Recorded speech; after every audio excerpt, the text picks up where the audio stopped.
Good afternoon or morning. It's actually morning, isn't It's it? true. It's bright and early over It is. here. It's bright and early in the morning. 11 a.m. Bright and early for us here at Waystone. Wait a minute. Hold on. Something's missing. I'm just like, hold on a second. This is wrong. I don't feel. I feel naked almost. That's right. You gotta have your peripherals all set up. It's true. It's part There of we the go. essentials. Much better. Much better. Uh, no hat today. Everyone's like, whew, almost. That's crazy. So good morning, everybody, and welcome to our community catch-up. This is our weekly kind of sync-up where we talk about what we've been working on in the game, answer a lot of questions for you, and in general do the kind of the non-gameplay showing stuff when it comes to Dawn Gate. So for those of you who are super into like really granular information and talking about the meta or the lack of meta so far, things like that, or like to ask the developers questions about the game itself, about Dawngate, this is the best opportunity you have for that in a kind of a real time situation. We love these times a week because it gives us a great chance to directly interact with you guys, the players. So, but thank you very much for tuning in. I'm Andy Belford, the community manager for Waystone Games. We are the creators of Dawngate. Joining me again this week is Alex Gasty Hetu. You will notice that Gasty is actually on the stream on these Wednesday streams quite frequently. It's true. There's a reason for that. He is the lead player systems designer, which basically means he makes the things that make your characters work. Pretty much. Like he designs those things. So what he does touches so many different aspects of the game that you're going to see him on the stream quite a bit. So the blue lights, the players are pointing out to us that the blue light's not on. Pluto. It's good. They keep us on our toes. Gotta have that light on. He really looks like Skara. Wow. This is never going to go away. Nope. Never going to go away. I'm gonna get a Dignitas sweatshirt. That would really confuse people. It's going to happen. I'm going to get a Dignitas sweatshirt, and I'm going to really just confuse people. So we'll see what happens. So anyways,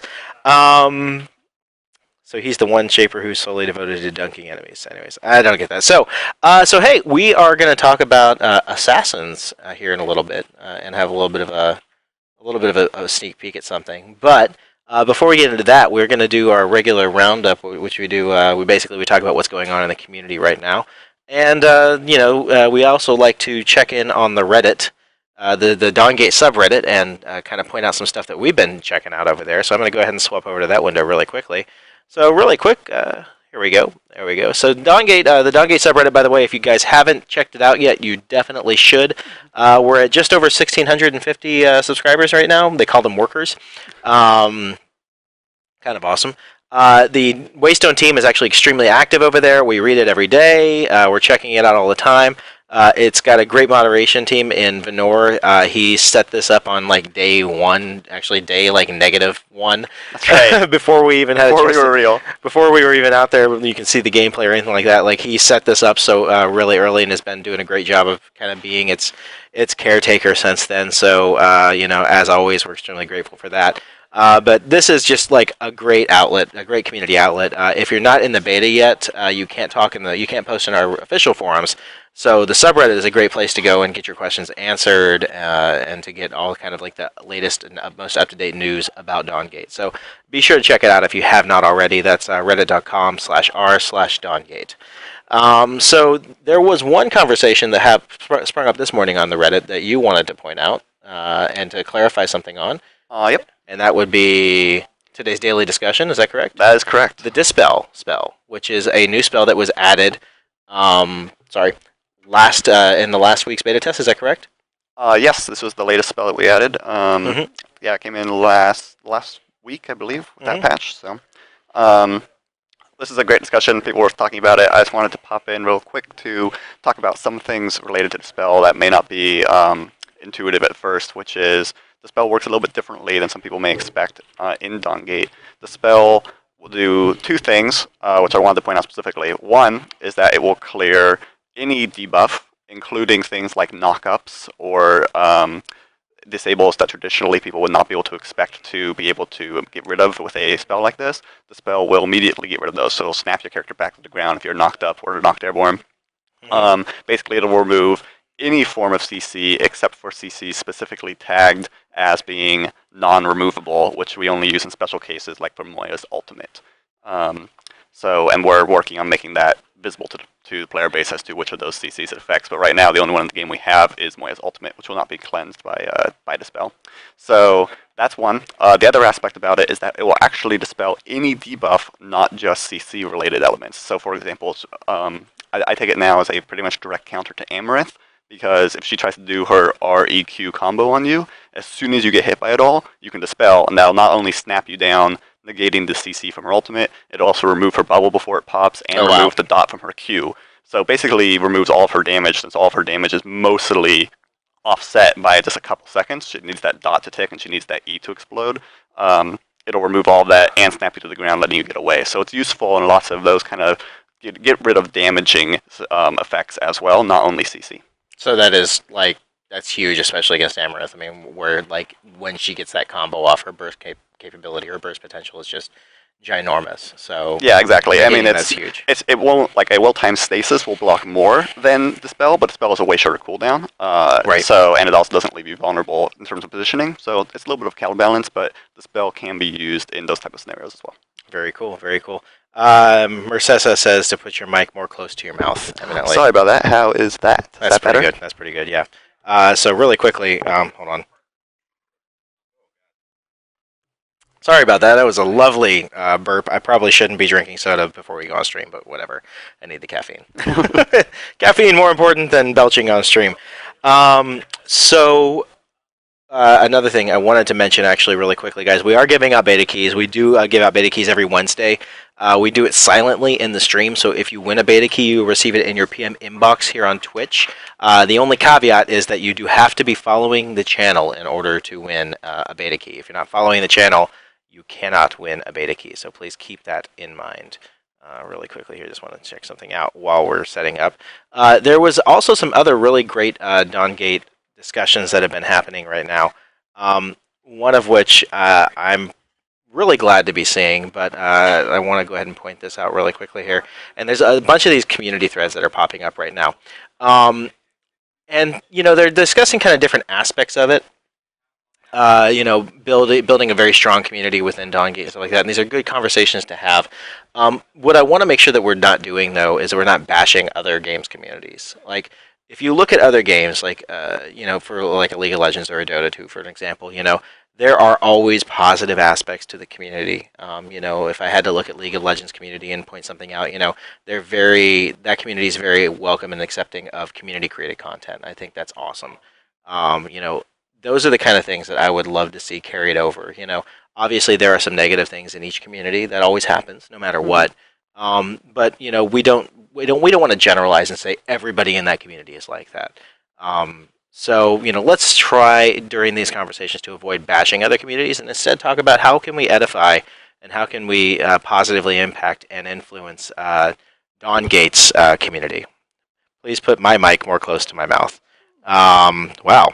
I've never had somebody tell me that I sound quiet before. That's odd. Maybe the batteries are starting to get low on this now. It's certainly loud in my ear still. So I would imagine so. Like it seems kind of loud to me. But let me check something really quickly here. They're saying the sound is fine. They're saying the sound is fine. Okay. You can turn your mic up. So yeah, and we do give away keys randomly. So anyways. Let's see here. So also there was this one last thing I wanted to point out on the Reddit. Well, there's two things actually. So Money Pigs, the podcast went up again this week on what? Put up on Monday nights, Tuesday nights, something like that. Tuesday nights, early in the week. Early in the week. So check that out. I know they're playing with the subreddit time, but this was actually kind of neat. I saw somebody do this. They're saying that your microphone is a little loud now. Now it's a little bit loud, which I would agree with. Okay. All right. So this was kind of neat. It was like, look, somebody's making mouse pads for us already. That's awesome. I think that more than likely, when we do get around to making mouse pads, they'll probably be a little bigger than that. But that's really cool. Like I personally like these, like this. Well, you guys can't see it, but they're the big gaming mats. Yeah, I have a big one that I use at home that I like a lot. Yeah. I'm actually using a performance gaming mat from Logitech right now at home. It's really cool. So, Bambaroo 2. Gasty, you don't know when Money Pigs comes out? For shame. Yeah, I come home from work and it's like a mad daze. I'm like, what day is it? What time is it? Sometimes I check the stream browser and it's like, oh, it's going, and I'll tune in. I may have missed like the first 10 minutes of it. I'm bad with schedules. Somebody said that my hat was off kilter. That's okay. I'm okay. I'm all right with that. I actually obsess about that usually. So, anyways, that's kind of a cool thing. So, another really cool thing I want to point out that came out this week, and this was we've talked about this on our Twitter and Facebook, but there was this preview that a guy named Haas Gaming did about Dawngate, and I've got the sound muted right now, but basically it's kind of like a little like a primer, so to speak, on Dawngate itself, and he talks about the different. Why can't I change the? That's weird. I couldn't change the. I couldn't change the quality.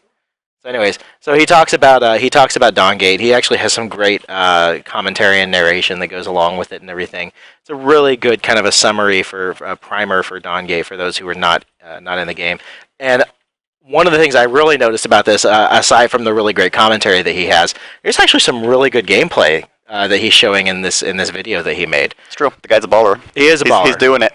He is. He's definitely doing it. So if you haven't checked this video out, you should. I think Pluto could probably put a link to it in the Twitch chat, the video in the Twitch chat. Your Twitch chat's not working. Oh goodness, that's not good. So check out our Facebook page. Our Facebook page has a link to the video, as well as our Twitter stream, Twitter feed. We have that on there. Which, by the way, you should be following us on Twitter if you're not already, and like our page on Facebook, facebook.com/thedawngate, and twitter.com. We're on Twitter. We are at the Dawngate. So check us out there. But this video really well done. Lots of great gameplay and great commentary. So if you're just tuning in and you're not sure what this whole Dawngate thing is, this would be a great video, kind of to get an idea of just a really quick summary of what we're all about as far as like the game and stuff like that. So yeah, check it out. Anyways, fun stuff. So we've got something that we're going to talk about today, and it's really exciting. And this is something that I think a lot of folks may have noticed in the beta this last week, which, by the way, beta this last week, really successful on Friday, Saturday. Lots of people logging in, lots of new people logging in, which was super exciting. Also, the matchmaking system had a few bugs, but we got through it. Yep, to be expected for a V0.1 implementation. Super duper early implementation of it. We're currently gathering the data that we got from that. We're evaluating it. Obviously, it's not one of those things where we're going to be able to get all that data and make immediate decisions regarding most of the things. We're going to have to kind of see how it plays out over time. But I would say that the matchmaking in general was pretty useful, and we're excited to see what this does for the testing. Mm-hmm. Anything you'd like to add to that? Just that there was lots of people talking about the accuracy of the matchmaking. We put a little disclaimer in the patch notes, but I wanted to cover it again now, just as kind of a refresher, which is this is the first time anybody's ever had a matchmaking rating in Dawngate, which means that it's going to basically take it 10 plus games before it starts to become accurate. It's kind of this has to happen at some point where once matchmaking gets introduced, before there's enough games for the system to have confidence in your value, it requires a prerequisite amount of games. And in other games that may not be as painful, the concept of you have your placement games, right?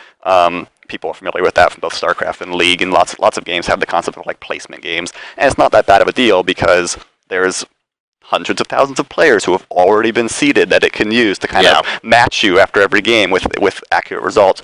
We don't have that yet, just because this is the first time anybody in the game has had a matchmaking rating. Yeah. So it's going to take it a few games to be rough. That's one of the but it's part of closed beta. It's why we're letting people in super early, so that we can start to get those that initial kind of database seeding, so that it'll be a better experience for not only you guys, but everybody who comes on board as well from this point forward. So basically TLDR, expect it to improve dramatically with every test, but also don't expect it to be perfect until a couple tests have gone by. Okay.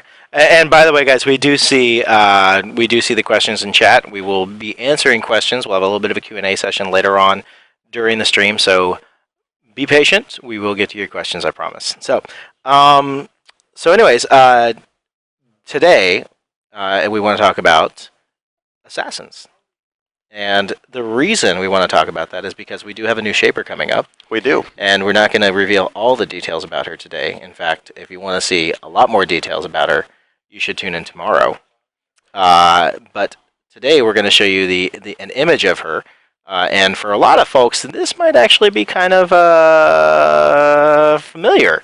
And there she is. This is the style we've been doing our Shaper renders in right here, kind of the top down, which is appropriate for a MOBA, I would say.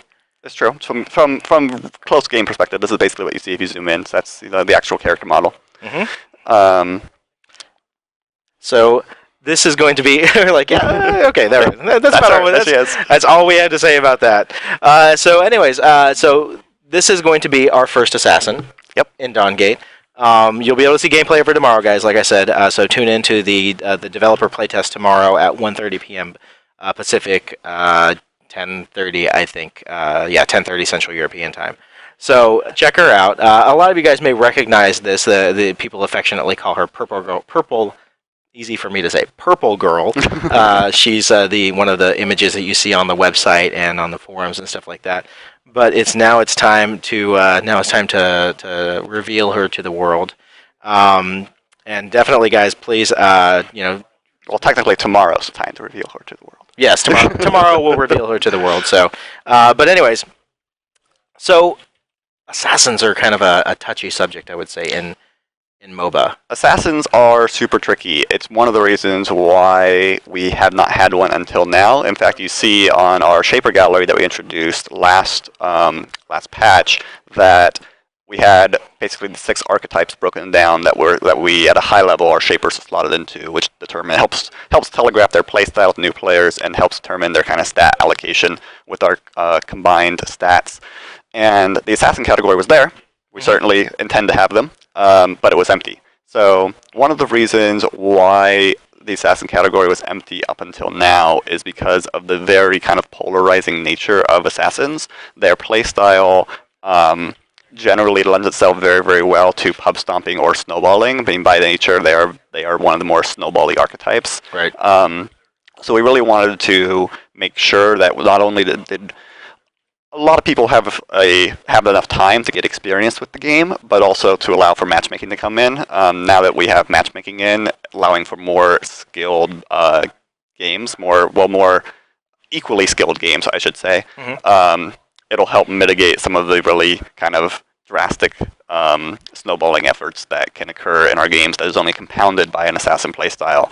The assassin archetype in general is a tricky one because they're cornerstone tenets, right? If you were to lay out what makes an assassin work, is really it needs to be able to do reliable single target damage, in addition to potentially other types of damage, but a core should be able to do reliable single target damage, right? That generally means easy to hit or low reliance on skill shots with high mobility. And there is a variety of ways that you can accomplish that, right? You can, like, stealth is, I see being talked about in the chat. That's one of the ways in which some characters are able to do it, which is they're able to gap close via not being seen, right? Then you see, which is an example of like Ricky Maru, right? It's like, he's invisible, so he can get on you. And then there's other examples which are, well, you have really, really long distance gap closers, which might be an example of like Kha'Zix from LoL, right? Where it's like, okay, well, he has an incredibly long range gap closer, allows for reliably gap closing. So that combined with high single target burst, combined with not too much counterplay on average. If you do look at assassins on average, they're actually one of the archetypes which generally has a lower amount of counterplay by necessity of the fact that they need very consistent damage. So it's interesting because of that. In order to keep them balanced, they often basically snowball one direction or the other. They reach that point where they're able to do 100% of somebody's health in a single one of their combos, where they get on you and then they kill you. And it's like, well, that was cool. Not a lot I could have done about that. I'm sure we've all experienced that in both, basically in any genre that has an assassin-esque character, where it's like, well, they got 3 kills early, and now not a lot I can do about it, right? Yeah. So there's that aspect of it. And then there's the flip side of it, which is, okay, well, they didn't get those 3 kills early, and now instead of going 10 and 0, they're going like 0 and 10. And that's kind of the unfortunate dichotomy that assassins often find themselves in, where it's like they either do extremely well or extremely poor. So what, like, if you had to like put your design student hat on right now, like, what are some common traps that people who are playing an assassin fall into at different stages of the game? So it's interesting because one of the things that is great about the MOBA genre, right? It's why it's my favorite genre, and it's certainly why I think it is the most played genre in the world, is because it appeals to so many different types of players. There's different types of skill required. If you look at champions across the board, or shapers, or heroes, or gods, or whatever game you may be looking at that includes these type of character design, what you'll see that there is a wide spectrum of different types of skill required across different characters. So lots of people talk about, high skill cap characters, right? Which I often see. What's a great example of like something the community thinks is like a high skill cap character? Something like Lee Sin. Right? Yeah, like okay. Is one I see referenced a lot in League of Legends, right? Or Meepo from Dota is another like extremely high skill cap. Or Invokers from Dota is another kind of good example of high skill cap character. Mm-hmm. Or like Nidalee in LoL, right? All of those characters are considered very high skill cap. Right. What that generally means is when the community uses high skill cap, what that generally is synonymous with is high mechanical skill cap. It requires a high amount of actions per minute executed. Like your click accuracy needs to be high in order for those characters to be effective. That is kind of the most, and like all ranged physical carries kind of often fall into this as well, right? Where it's like, it's the most mechanically difficult role to play or archetype of character to play because of its like high precision click accuracy needed. That is, it's one of the misconceptions I feel that the community has, and it's not really a misconception. It's just potentially not the best vernacular, right? It's like what they're saying is saying those characters require the most mechanical skill, but there's plenty of characters that require equal amounts of skill, just in a different way. Assassins are really one of that, are a really good example of this, where assassins, by their requirements, right, like I said, they're usually low requirement on skill shots. They're generally very like, use your abilities, and then you do it, right? It's like, if you look at like Queen of Pain in Dota, it's like, okay, well, I blink in, I use all my abilities, and then somebody's dead. Or if I look at like LeBlanc in LoL, right, I blink in, I use all my abilities, and somebody's dead. It is like mechanically very, very simple to play those characters in comparison to something like an AD carry. Mm-hmm. But where their skill requirement comes in is in decision making, right? When you go in and when you don't go in is way, way more important and way more difficult than a more mechanically difficult archetype like a ranged carry. With a ranged carry, you basically just chill in the back and then attack the closest target, right? Like your decision making, while important, it's much, much more based on the twitch reaction speed of where you're clicking, when you're clicking, right? Your high level meta decision making is much more consistent than it is with a character like an assassin. An assassin has way more versatility in their outcome, where it's like sometimes they just do super, super well, sometimes they go really, really poorly, and really it all comes down to when do I choose to hit all my buttons on a single target. Right. The decision-making process is way, way more complicated. So such situational awareness is obviously like the most important thing then. Situational awareness combined, I would say, with knowing when to hit, what abilities to hit when, right? Kind of the most important things. Like, so, let's say I'm a player I'm a MOBA player who's never actually picked up an assassin before. Like, what would you say, are things that you should focus on, just starting to learn that play style? Right. So the most important thing with assassins is make sure that you are not initiating the fight. I see lots and lots of people who often play assassins the first time, and they're like, well, I have all this mobility, lets me jump in on people. I see a squishy target, and I think I can kill them, so I'll start a fight by doing that. I will jump in, and I'll try to explode a squishy target. It's really, really, sometimes that can be great, but it's only great like 5% of the time. Usually what you want to do is you want to wait for a fight to pretty much be resolving, right? Like right when everybody's like starting, like a fight has happened, people have used their abilities, now like some people are starting to retreat low health on both sides. That's really when, in general, the moment for an assassin to shine is they go in, they clean it up, suddenly turn it from, a low health 5v5 to a 5v3 and then everybody can then collapse and finish up the team fight. You definitely don't want to be the first one to go in, and that's kind of where this patience, right? You want to resist the urge to immediately jump into a fight. You can adjust your headset, by the way. It's fine. Whatever. Make it smaller if you want. Like, you okay? You sure? That's fine. Okay. All right. It won't fall off. Okay. But that's really where a lot of the traps are with assassins, is that people, because it's so mechanically easy to get on people kind of bait themselves into doing it in the incorrect scenarios all the time. They're like, well, the situation arose, so I should immediately take advantage of it, which would be true on somebody like a bruiser or an AD carry, where it's like, if a situation where I can be doing damage exists, I should be doing it, because getting into that scenario is difficult. Right. An assassin, it's easy to be in that scenario, so it's much more about, should I take advantage of this opportunity or not? Because the opportunity is there all the time. Okay. So obviously, Dawngate is, we are our own unique game, right? And we have different requirements and different things that we're trying to accomplish from a design standpoint.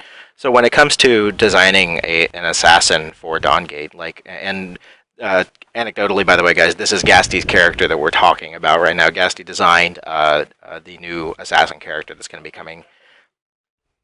Excuse me, with our hopefully coming with our next patch. Fingers crossed. Obviously, nothing is certain until QA gives that sign off. But so, what are you trying to accomplish as a designer when it comes to implementing an assassin in Dawngate? So there's two parts of that. One is what an assassin means in Dawngate, and the other is what the first assassin means in Dawngate. Because this is the first one we introduced, and you can kind of see this with the rest of our shaper design right now, which is we want to, because we only have a few shapers in the game currently, we certainly are planning on expanding that to the ceiling in the future, where we'll have way more shaper content. But right now we have a few, so what we need to do is we need to make sure that the shapers in each category, right, the support, the bruiser, the carry, the mage, the assassins, and some other category. But tanks, there we go. The role I never play, that's why I don't remember it. But what's important is that we make sure we have it defines the archetype well, and it is versatile, right? It is not going to be a super niche character. You'll see us introduce way more of those as our development goes on with shapers. Kind of our goal is to have a solid foundation that is widely appealing to lots of different players. And then once we have that foundation, we're going to build onto it with far more kind of niche, nuanced characters that are which you'll be seeing coming down the road. So the first assassin character is going to be fulfilling that, where it's like you may expect. It will be kind of the quintessential assassin in that it'll be widely versatile to people who want to play an assassin. It should feel familiar to anybody who understands the assassin playstyle. Because it's the first one, we wanted it to be that foundational character where it is what you would expect from an assassin. Cool. Now, with assassins in Dawngate specifically, it's a little bit trickier. Assassins are going to do very, very well if they can get ahead. That's kind of one of the cornerstones of the archetype. So in Dawngate, one of the ways that we're balancing that is we're generally making it their early game is very weak compared to other characters. They have a rough time laning. They have a difficult time winning one-on-one engagements if it is really, really early, unless they're targeting a very, very specifically squishy character. So it's really kind of going to be a balancing act of, can you survive a weaker early game, right? What can you do to overcome that weakness and still excel in the early game?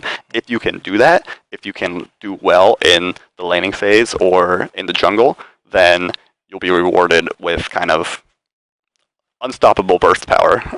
So for the flip side, for the enemy perspective, making sure that you capitalize on an assassin's weak early game and help to shut them down will basically, if you can do that, the first 5 minutes of the game, you can shut down an assassin. You're like, okay, well they're going to be a non-factor for the next 20 minutes of the game, right? At least until they can catch up and farm and stuff like that. And I've noticed that, even anecdotally speaking, in our playtest, at first, the assassin that we're going to introduce was very difficult to deal with, right? But when you start to learn, okay, you need to shut her down, it really does play true that, okay, they become less impactful. So speaking about the assassin, speak about being impactful in Dawngate, one of the things we have is the role system. In my head, it feels kind of like a no-brainer for an assassin to pick up the predator role. What are your thoughts on that, and like, what would what are the different possibilities for that? So it's tricky. I play her a lot in our playtests just because it's one of my preferred archetypes is the assassin role, and I do often play her in Predator. Predator it's interesting because assassins are kind of similar to Predator. The role in their basic nature, which is that if they get ahead early, they do extremely well. With Predator, that just compounds that. If you take Predator, makes it harder to do well early because unless you're getting those kills, you're actually behind everybody else. Or assist. So it is basically multiplies her risk versus reward through the roof, right? If you take Predator, you will have an even harder time doing well with a character which is already difficult to do well with early. But if you can succeed in that kind of handicapped early game, even further handicapped early game with that role, you'll be the most no other character gets better returns for succeeding with that role than this one. So what are some other possible potential roles that an assassin character could take in Dawngate then? So with her specifically, I take her as a hunter and a tactician about 50% of the time. Okay. Simply because the assassin nature makes them generally good at roaming and ganking. So hunter allows me to do that relatively safely. I don't get nearly as much.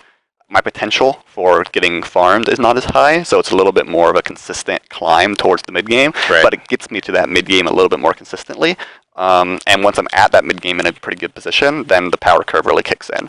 So that's one aspect of it, which is strong. And the other aspect is going tactician in a very, very aggressive kill lane, like going with another tactician who's playing Cerulean or Kel or somebody with strong kind of burst initiation capabilities. Right. Going for that early kill lane is another viable solution, but that requires much more coordination with your lane partner. So if you're on voice comms, it's probably a good idea that would be a good combination. And it does seem actually because one of the things you said earlier is that you really don't want to be the one initiating on fights if you can, unless you're in very specific circumstances, if you can help it. It doesn't sound like you would really, ideally, you wouldn't want to go into lane with a ranged carry character like a Varian or a McKella or something. Yeah, it's certainly trickier. It's because a carry is generally more about poking them down slowly. Yep. I've seen it work where you can poke them down to about 30% and then the assassin can finish them off. But it's an easier lane to just get bullied in. Yeah. For sure. Especially if you're going up against something like a Desecrator or a Cerulean, like you pointed out earlier. Right.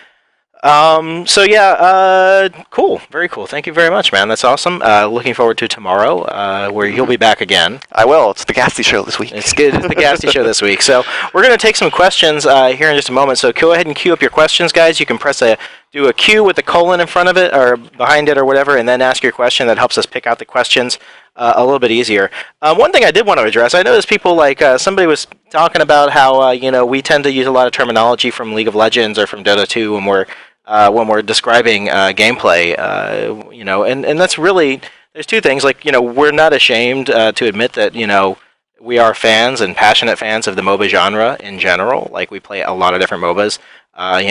We have a lot of folks on our team who are very high-ranked League of Legends players. We got a guy who just hit Challenger last week. And we have several people who are Platinum and Diamond and Gold and everything like that. And then, there's a lot of people like me. I play a lot of Smite. I play a lot of League. I play a smattering of Dota 2. I'm trying very hard to play Dota 2. But there's people who play all sorts of things. So, when we use that terminology, it's not just because we understand that other people would be familiar with it. It's because, we understand it on that level where, we're immersed in this every single day, guys. Yes, we play Dawngate every day during our play tests and on the, right now on the weekends when we have our beta tests. But also, we're playing these other games all the time, too, as I think any responsible and good game designer would be doing. Yeah, for sure. I mean, it's when I'm talking about a new car, right? If I'm talking about the Tesla, which is a crazy car, I will compare it to a regular car, right? Or if I was going to talk to a friend about a new shooter coming out, right? I would compare it to elements of Battlefield and Call of Duty, right? The genre staples. So it's just shorthand for helping people understand what we're talking about. Yep. So let's go ahead and jump into the questions here. CB692 is asking, CBB692 is asking, do you have any thoughts on stealth on assassins as a mechanic? I do have many thoughts on stealth. Let me tell you about my thoughts on stealth. I think stealth is super interesting, but also super difficult to do well. I think that it is a totally viable and a cool mechanic that we could certainly see in Dawngate. However, caveat, I think that we would only see it in a way which does not encourage this claustrophobic passive nature that stealth can often do. Permanent stealth, I'm not a big fan of, because there's not much counterplay there. There certainly is, you can do it. However, it mostly just encourages this really, really passive playstyle. And this very claustrophobic feeling. People want to hug their turrets. They want to, they don't want to venture out. That is gameplay, which passive gameplay is just not very fun to play or very fun to watch. Short duration stealth or location-based stealth, where they're only stealth in a location that players are aware of, or they're only stealth for a short period of time, which they have to capitalize on. So like an Akali W, right? Akali W or like Broodmother, right? Like those are cool stealths, which are interesting for both players. And I think that those type of stealths, those more strategic use of stealths, could exist. We're certainly open to the idea, but we would want to make sure it's in a way that does not encourage this both pub stompy and passive gameplay that can come along with it. Very cool. Are you hiring and actively trying to get the servers up running 24/7? Yes, absolutely. Yes. We've actually had a job rec open, and we posted on our Facebook, Twitter, and on the forums and stuff like that for an online network engineer for quite a while now. Let me tell you something: finding experienced network engineers is kind of like finding a unicorn. That's true. They only exist in myth. Why am I the best Fenmore in the world? I think that Dibs might disagree with that statement. This is a good Fenmore. He is a very good Fenmore. Will there be viable melee carries in Dawngate? Yeah, I mean, the state of melee shapers in the game is something we've been actually revving on quite a bit here internally, I would say. Yep. Without going into great detail, what would you say are some of the challenges that we're trying to answer right now? So I mean, it is our goal that melee carries are viable in Dawngate. It is difficult for them to succeed right now. We recognize that, and we're working on it. Some abilities are less restricted in Dawngate than in some other games, which makes them getting bullied in lane more likely and easier to do. So we're working internally on a variety of different ways to try to address this issue. We're working on map level changes. We're working on spells to help them out. We're working on the melee kits themselves and their scaling to help them out. We're looking at a variety of things because it is our goal that melee carries are a viable and interesting pick that you can do in a variety of different team circumstances. So. Okay, very cool. Let's see here. How is Waystone Games related to EA? So we're an EA-owned studio. Waystone Games is the developer of Dawngate. EA is the publisher. So we manage the development of the game. We make all the design decisions. We make all the business decisions and all that fun stuff. EA is basically providing the support that we need to get the game out there in the public. But as far as business model and stuff, that's all on us. And we have some great people who are going to be working on that. Let's see here. Are we going to implement voice chat? Not at this time. Not sure if that's something we're going to do later or not. Let's see here. In regards to Dispel, somebody asked if it can interrupt Cerulean's flip or Petrus's. Hold on, where was that? Petrus's ultimate, his Thunder Punch. Yep. If you dispel either of those effects, it will instantly pop you to the ground and allow you to scurry off. Very cool. Well, that's good to know. If you're that quick, on the trigger, that's awesome. Are the wards going to be like Dota's or in League? So right now our wards are one way. You can't see stealth things with them. Everybody in the game, every character has a ward that's on a 3-minute cooldown, right? 3-minute cooldown. And it refreshes every 3 minutes. So warding is a team responsibility. It's a shared responsibility. What about a practice mode? So like a bot mode, basically. It's something we know that we need. It's kind of lower on the priority list just at this moment, but it will it'll happen eventually. Yep. A reporting system. So we've actually been having some conversations about this internally. As far as how to deal with toxic players, I know that's something that I brought up several times to the designers, but Gasty, what are your thoughts on that, and what are we thinking about right now, as far as our challenges when it comes to designing a good system for that? So, I'll put a header on it, which is to say that we are actively looking to try to introduce systems that help remove toxicity from the community. Right. It is a challenge for us right now because we are so early in closed beta that we have to prioritize core feature development with out-of-game features like a reporting system or other player behavior systems, right? What would you rather want? Do you want to be able to report or do you want matchmaking, right? Those are the kind of decisions that we're having to make right now just because we're so early in closed beta. Once we get more of those core features online, we'll be transitioning more of our resources towards out-of-game systems such as player behavior systems. That being said, we're looking at a variety of different player behavior systems that we can be bringing online to help that. We don't only want to help. I think that reporting is an important tool, but we don't only want to deal with toxicity through fear, right? We don't want to just like make players afraid to be toxic. We want to actively encourage them to be positive as well. And we're building systems towards that end in addition to the reporting style systems. So. Yeah, and that is a really good goal, I think, to encourage positive behavior, which basically we put in place systems that encourage other players to encourage each other to be positive. Like, for some games, you really have no reason to be positive, much less interact with other people, right? Aside from, the cursory gestures that you make and stuff like that. So, yes, we are giving away beta keys. We're doing it silently in chat right now, so you do have to be following the channel, though, if you would like to win a beta key. So keep that in mind. Is there a repository of information, like a wiki? So if you go to moba-champion.com, there is that. There's also the Gamepedia Dawngate wiki there. That's run by the Curse folks. Both have a decent amount of information there. I would say MOBA-Champion's a little bit more comprehensive just at this moment in time. Yep. How does Dispel work in regards to the Moya ult? So yeah, we are certain there is a CC type called Suppression, which cannot be dispelled. There's only one thing in the game that uses Suppression right now, that is Moya's Ultimate. We're working on hooking up the Suppression audio events and so forth to make that clear. But right now, Moya's Ultimate is literally the only thing in the game that cannot be dispelled. Everything else is dispellable. Right. Let's see here.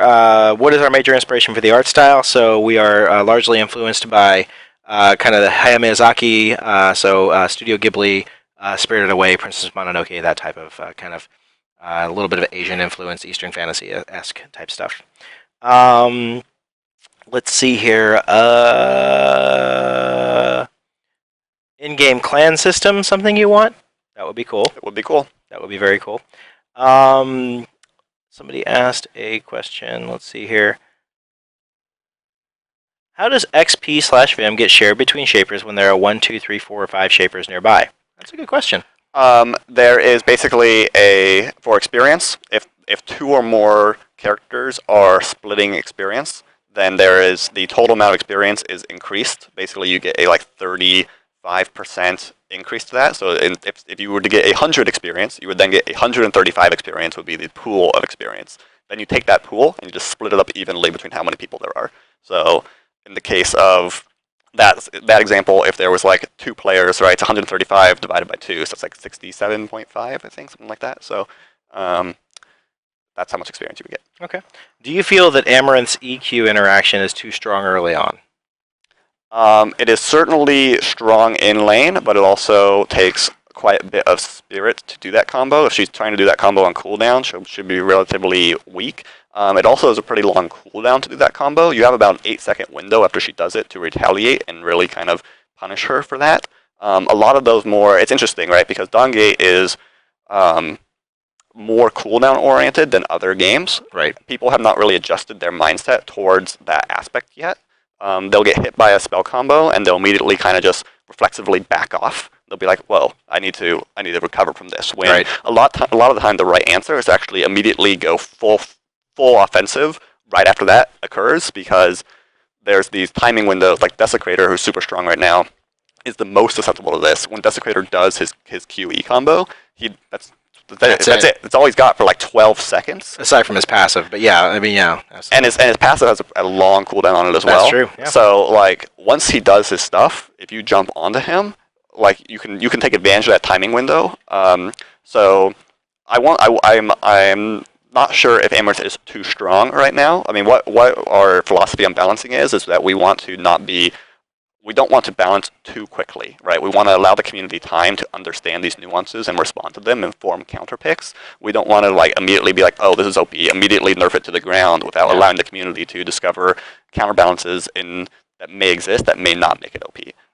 So it's a balance between making sure we do balance the game quickly enough that we resolve egregious issues while not balancing it too quickly to remove the ability for the community to kind of form natural counters.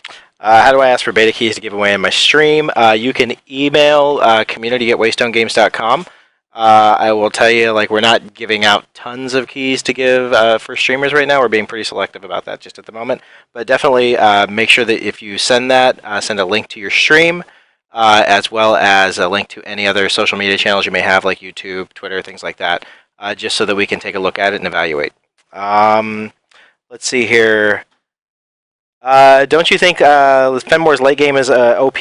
That healed and shield, you can't kill him. So this was brought up yesterday in the stream, and I'm going to say the same thing. Like, and me with my I would say, Wood 1 MOBA skill. Build a pain. If you're having problems with Fenmore, build a pain. You basically you kick his kick him in the kneecaps if you reduce his healing by 50%. Yeah, Pain Subjugation is also a great item, reduces his output by 15% on top of that, which also is helping reduce his life drain. And it's interesting, right, because Volek is one of them, or not Volek, sorry. I was thinking of Train Tanks, and I immediately think of Volek. Fenmore is one of the more snowbally mages because he is the only mage right now which is classified as a sustained mage instead of a burst mage, which means he has this interesting point occur where a fight will break out, and he'll start going to the fight. If he is sustaining just enough to stay in that fight, all of a sudden he like dominates that fight, right? He can like really clean it up. But being in a ahead enough position to be able to survive wading into the middle of 5 enemies it's pretty difficult. You pretty much have to be snowballing early. And if he is not in that position, if he's just on that line where all of a sudden he can't survive, well, now all of a sudden his ultimate damage output basically drops to 0. All of his sustain is extremely close ranged based, so if you can zone him away from his shield, he's not getting his shield. So basically, like as well said, if you get the subjugation or if you get pain, right, these counter pick items, it'll allow you to push him from this side of that line over to this side of the line, and all of a sudden his effectiveness drops way, way off. It's not only are you subtly adjusting his heal percentage, it's basically you're making him so that he can no longer stay in the fight, and as soon as he has to retreat from the fight, even just a little bit, his effective damage drops way, way, way off. Okay, so we got about 5 minutes left, guys. I'm going to do a few more questions. Flash RG is saying, what do you think about a counter to stealth being damage taken? So basically, anytime damage is done to somebody who's stealth, that reveals them. Do you have thoughts on that particular mechanic? Or it's not a bad way to provide counterplay to stealth. Some elements of that I would be a little bit dubious about would be things like, well, does this make it too difficult for a stealther to be able to just use his clever strategic stealth in a team fight? Is there enough? Right. Is there too much AOE incidental damage triggering this that causes it to deactivate? Right. Well, then maybe it's only single target, but then you hit all these kind of edge cases.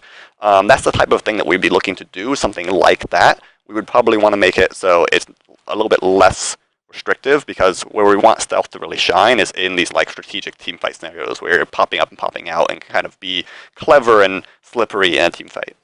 Epic Swagger, any plans to alter the current map? I feel like it's too cramped at some points. We're constantly evaluating the map. That's something that's, not like, we're not going to fire and forget that. So that's constantly being evaluated. Anything you'd like to add to that, Gasty? We are listening to that feedback and we are acting on it internally. We're working on revs of the map to address a lot of the concerns the community has brought up. So be patient with us. We're taking your feedback to heart, and you should see results shortly. Yeah, I will say that any map changes that we do will take, they take longer to implement probably than other things like, balance changes, stuff like that, like tweaking a power and stuff like that for different shapers. And the reason is that anytime we make a change to the map, we have to re-art it and all that other stuff. So keep in mind that stuff does play into effect when it comes to that. Let's see here. Is there ability power in Dawngate? No, there is not ability power, there is power. One stat scales either physical or magical damage, depending upon the archetype of your shaper. Right. So, will shapers remain free to use? So for this phase of the beta, absolutely. Beyond that, we haven't decided what our business model is yet, guys. So once we work all of that out, we get once our monetization director, Miss Moneypenny, and the business guys get all that stuff straightened out and worked out, then we're going to start talking to you about it, and we will definitely start talking to you about it well before it goes live. So more to come, much more to come. Right now, main focus: make the game fun. Arkanu, are we going to have true supports? Shielding, healing, heavy CC. So that already exists in the game to a certain extent. It's interesting. We are within each category, like with mages, for example, Fenmore is a sustain mage and Amaranth is a burst mage. Within the support category, we want to hit all of those kind of sub-archetypes as well. I would say Dibs and Zeri are kind of Dibs is a hybrid kind of offensive-defensive support, leaning more towards offensive, and Zeri is kind of a hybrid offensive defensive support, leaning more towards the defensive. I think there's room for basically along that line, going to more of the extremes where we have more of a fully defensive support, like you're talking about, shields, CC, etc. Yeah. And then also more of the way more offensive support as well. And I think that you'll be seeing archetypes like that be introduced further down the line. It kind of goes to what I talked about before, which is our current Shaper pool is very foundational, where we want to make them kind of widely appealing and broad in their versatility. We'll be introducing much more of those far more niche, right? Fully defensive, fully offensive kind of sports, those more niche kind of picks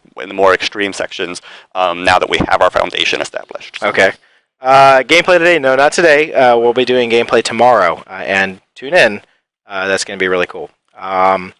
Let's see here. We get time for one more question. This is another one about Fenmore from Flash ERG. This is actually a good question, kind of a granular one. Question about the Fenmore Ultimate. How does Fenmore Ultimate work with stasis? If I use my ultimate, blink in the team fight, and then use stasis, is my ultimate still active? It is still active. If you can move while something is happening, it will still happen while you're stasis. That's generally the rule. Okay. So, like, Volik's ultimate, it'll work while you're stasis. Fenmore's ultimate, it'll work while you're stasis, etc.